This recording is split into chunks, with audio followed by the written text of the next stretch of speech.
สวัสดีทุกคนนี่เป็นซุนภาษาจีนล้านซังยินดีต้อนรับทุกคนเข้าสู่บทเรียน HSK ซึ่งจะเป็นการพาทุกคนมาอ่านและแปลภาษาลาวเข้าให้ทุกคนได้รับฟังน้ำกันรายละเอียดถ้าเฮาอยากเขียนลงลึกแบบดึกซึ้งและวิเคราะห์ไว้ก่อนในทุกๆตอนท่านสามารถมาเข้าเรียนที่ศูนย์ภาษาล้านซังของพวกเขาได้ซึ่งศูนย์ภาษาของพวกเขาตั้งอยู่บ้านศรีวิไลเมืองไซธานีนครหลวงเวียงจันทน์ซึ่งว่าอยู่ใกล้กันกับหอประชุมแห่งชาติเนาะทุกคนอยู่ทั้งหลังของหอประชุมแห่งชาติเลยถ้าว่าทานโซกบ่เห็นก็สามารถติดต่อมาทางเบอร์ที่พวกเขาเปะไว้อยู่ด้านหลังหรือว่าสามารถติดตามทั้ง French Page เนาะศูนย์ภาษาล้านสร้างเนาะทาง Facebook สามารถกดสอบได้เลยและทานก็ยังสามารถติดตามข้อมูลต่างๆผ่านทาง TikTok กันได้เช่นกันเราสามารถไปค้นหาหรือว่าซอกหาโดยซื้อที่มีชื่อว่าศูนย์ภาษาล้านซังหรือว่าเรียนภาษาจีนกับเบาเทพแล้วท่านจะเห็นศูนย์ภาษาจีนของล้านซังขึ้นมาอย่างแน่นอนสำหรับมื้อนี้เนาะทุกคนจะพามาเรียนบทที่2ซึ่งมีหัวข้อที่ว่า他什么时候回来他什么时候回来ก็คือแปลว่าลาวสิกลับมาตอนใดเขามาเบิ่งนำกันว่าบทเรียนนี้แม่นเขาเว้าถึงหยังก่อนอื่นพอเขามาเข้าที่บทเรียนที่1เนาะบทเรียนที่1เขาว่า下山的路上อยู่ระหว่างทางลงภูมาเบิ่งคำศัพท์กันก่อน腿腿ขา疼疼เจ็บ脚脚ตีน树树ต้นไม้容易容易ง่าย难难ยาก接下来我们来看这个绘画บทสนทนาอยู่นี้เนาะก็คือจะมีเสี่ยวลี่กับเสี่ยวกังอีกแล้วนะทุกคนมาฟังกันก่อน休息一下吧怎么了我现在腿也疼脚也疼好那边树多我们过去坐一下吧上来的时候我怎么没觉得这么累上山容易下山难你不知道โอเคต่อไปพวกเรามาแปลแต่ละข้อไปพร้อมกัน休息一下吧พักผ่อนบึดนึงก่อนบ่怎么了เป็นหยัง我现在腿也疼脚也疼ตอนนี้ค่อยเจ็บทั้งขาเจ็บทั้งตีน好那边树多我们过去坐一下吧โอเคเบื้องนั้นมีต้นไม้หลายพวกเขาไปนั่งพักผ่อนอยู่กองบึดนึงบ่上来的时候我怎么没觉得这么累ตอนขึ้นมาค่อยเป็นหยังคือบ่รู้สึกเมื่อยปานนี้上山容易下山难你不知道ขึ้นภูมันง่ายลงภูมันยากเจ้าบ่รู้ซั่นบ่และนั้นก็เป็นบทเรียนที่1ต่อไปพอเขามาเข้าสู่บทเรียนที่2คำศัพท์7ท่ายท่ายท่ายท่ายแปลว่าแม่ป้าหรือว่าเมียเนาะถ้ากรณีเฮาใช้กับคนรักของตนก็จะว่าเมียต่อไปมี่ชูมี่ชูเป็นเลขาจิ้งหลีจิ้งหลีผู้จัดการ办公室办公室ห้องการมาเบิ่งบทสนทนากันก่อน喂你好请问周明在吗周经理出去了不在办公室那他去哪儿了什么时候回来他出去办事了下午回来回来了就让他给我打个电话好的他到了办公室我就告诉他เนาะมาเบิ่งนำกันภาษาลาวและภาษาจีนไปพร้อมๆกันเนาะทุกคน喂你好请问周明在吗ฮัลโหลสบายดีขอถามแน่โจหมิงอยู่บ่周经理出去了不在办公室ก็คือแปลว่าผู้จัดการโจออกไปแล้วแล้วบ่อยู่ห้องการ他去哪儿了什么时候回来แล้วไปใส่แล้วจะกลับมาตอนใด他出去办事了下午回来แล้วออกไปเวียกแล้วตอนแลงจึงกลับมา回回来了就让他给我打个电话กลับมาแล้วให้ลาวโทรกลับมาหาค่อย好的他到了办公室我就告诉他เจ้าเราโหดห้องกันแล้วค่อยจะบอกลาวและนี่ก็จะเป็นบทเรียนที่สองต่อไปมาเบิ่งบทเรียนที่สาม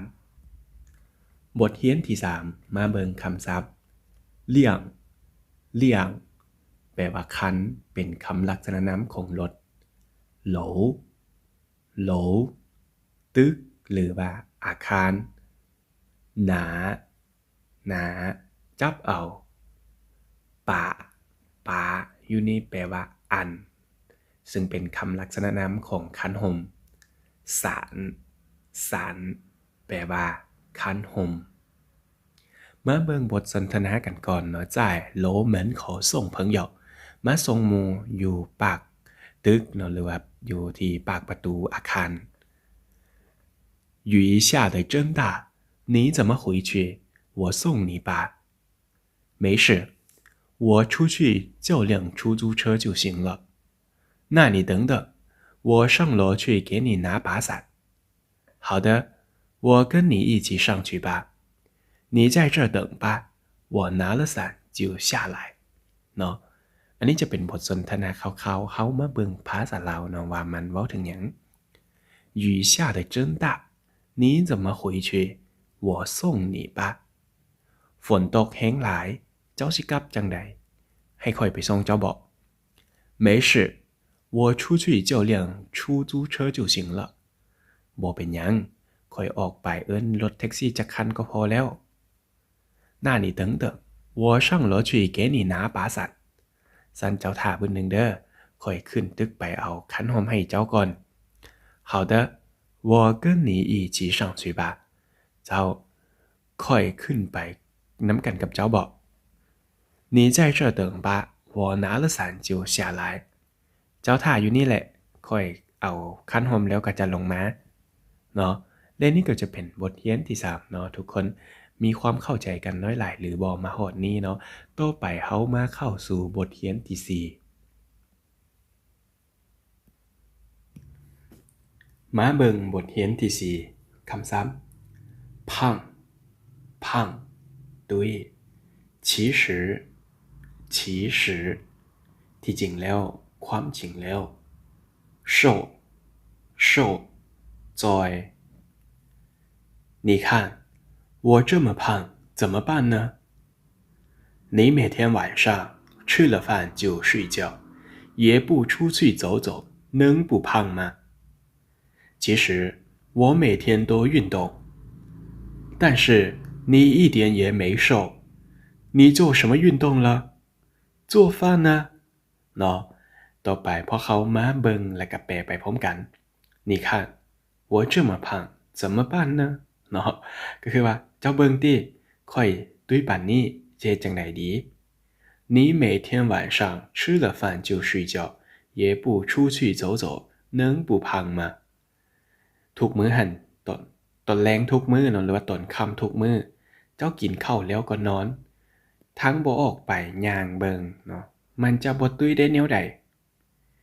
其实我每天都运动เนาะเมียก็ตอบว่าที่จริงแล้วค่อยหันออกกำลังกายทุกๆมื้อได้หัน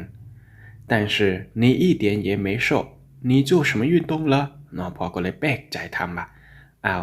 สั่นบ่เห็นเจ้าจอยจักหน่อยเลยเนาะเจ้าเฮ็ดกันหรือว่าเจ้าออกกำลังกายหยังเนาะหรือว่าเจ้าไปเอียงเลยถามว่าเจ้าออกกำลังกายหยังเนาะ做饭นะเนาะเราก็บอกว่าเต้งกินหั่นเด้เนาะและนี่ก็จะเป็นบทเรียนทั้งหมดเนาะของบทเรียนที่4ต่อไปเฮามาเบิ่งคำสุภาษิตอยู่ท้ายบทและคำสุภาษิตอยู่นี้เนาะทุกคนก็คือเว้าว่า饭后走百步活到99饭后百步走และคำสุภาษิตอยู่นี้เนาะทุกคนก็คือเว้าว่า饭后百步走活到99饭后百步走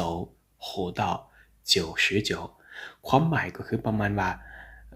หลังจากกินข้าวแล้วเนาะพอเฮาออกกำลังกายจะมีอายุยืนถึง99ปีแต่มันเป็นอย่างนั้นแท้บ่พอเฮามาเบิ่งการอธิบายทางด้านลุ่มนี้饭后百步走，活到99。这句话字面的意思就是吃完饭以后要走100步，这样可以活到99岁。现在人们常用这句话说明吃饭以后要运动运动，身体才能健康เนาะคำเว้าของประโยคนี้ถ้าอิงตามความหมายตามโตก็คือเว้าถึงว่าหลังจากกินข้าวแล้วพอเฮาไปย่างประมาณ100 บาทเก้าเนาะก็จะมีอายุยืนถึง99ปีซึ่งความหมายลึกๆที่มันอยากเว้าก็คือหลังจากกินข้าวแล้วพอเฮาต้องรู้จักออกกำลังกายเนาะเพราะเฮาจึงจะมีสุขภาพที่แข็งแรงได้เนาะฉะนั้นทุกคนก็อย่าลืมใส่ใจสุขภาพและการออกกำลังกายก็แล้วกันนอกเหนือจากที่ว่าเรียนหนักหรือว่าตั้งใจเรียนภาษาจีนเนาะก็อย่าลืมแบ่งเวลาสำหรับการออกเฮ็ดงานนำก็อย่าลืมแบ่งเวลาสำหรับการออกกำลังกายนำเนาะเพื่อจะเฮ็ดให้ตัวเองมีสมองที่ปลอดโปร่งสามารถเรียนรู้ภาษาจีนได้ไวอีกขึ้นเนาะและที่สำคัญถ้าอยากเรียนภาษาจีนแบบเลิกๆเรียนดีเรียนไวเรียนง่ายและเรียนม่วนทั้งเรียนเก่งนำอีกเนาะอย่าลืมมาเรียนภาษาจีนกับศูนย์ภาษาล้านซางเนาะซึ่งตั้งอยู่บ้านศรีวิไลเมืองไซธานีนครหลวงเวียงจันทน์เนาะใกล้กันกับหอประชุมแห่งชาติเนาะทุกคน